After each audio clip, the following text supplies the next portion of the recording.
ভারতের পশ্চিমবঙ্গে বিজেপির জয়, ব্যাপক ভাঙচুর, নিরাপত্তাহীনতায় মুসলিম সম্প্রদায়।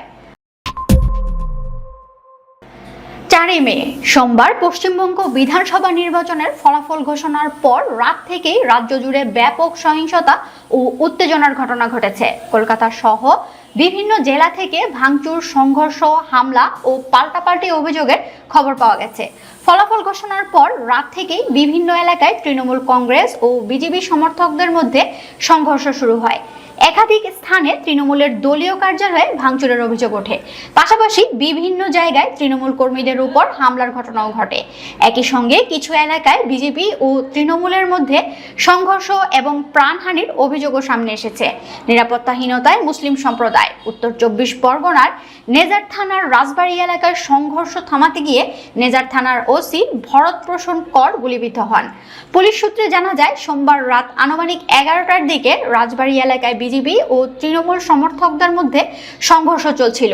পরিস্থিতি নিয়ন্ত্রণে ঘটনাস্থলে গেলে একটি বাড়ির ভেতর থেকে গুলি চালানো হয় বলে অভিযোগ। সেই গুলি ওসির পায়ে লাগে। একই ঘটনায় তার টিমের এক কনস্টেবলও আহত হন। পরে আহতদের কলকাতার চিত্তরঞ্জন হাসপাতালে ভর্তি করা হয়। দক্ষিণ 24 পরগনার ভাঙড় সহ বিভিন্ন এলাকায় ভোটের ফল ঘোষণার পরপরই সহিংসতা ছড়িয়ে পড়ে। ভাঙড়ে বিজেপি ঘনিষ্ঠদের হাতে তৃণমূল কর্মীরা আক্রান্ত হয়েছেন বলে অভিযোগ ওঠে।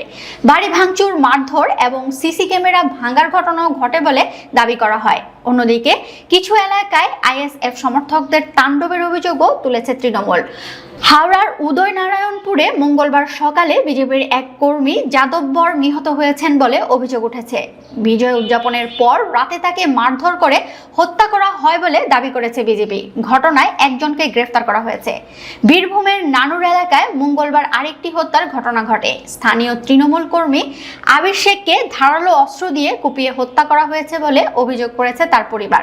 ঘটনায় এলাকায় ব্যাপক উত্তেজনা ছড়িয়ে পড়ে। রাজ্যের বিভিন্ন প্রান্তে তৃণমূলের দলীয় কার্যালয়ে হামলা, ভাঙচুর ও দখলের অভিযোগও উঠেছে। বারুইপুর, কৃষ্ণনগর, বর্ধমান সহ একাধিক জেলায় এসব ঘটনা ঘটে। কোথাও কোথাও কার্যালয়ে আগুন ধরিয়ে দেওয়ার ঘটনাও প্রকাশ্যে আসে। তবে এসব অভিযোগ অস্বীকার করেছে বিজেপি। শিলিগুড়িতে মেয়র গৌতম দেবের ওয়ার্ডে তৃণমূল কার্যালয়ে ভাঙচুর ও আসবাবপত্র নষ্ট করার অভিযোগ ওঠে।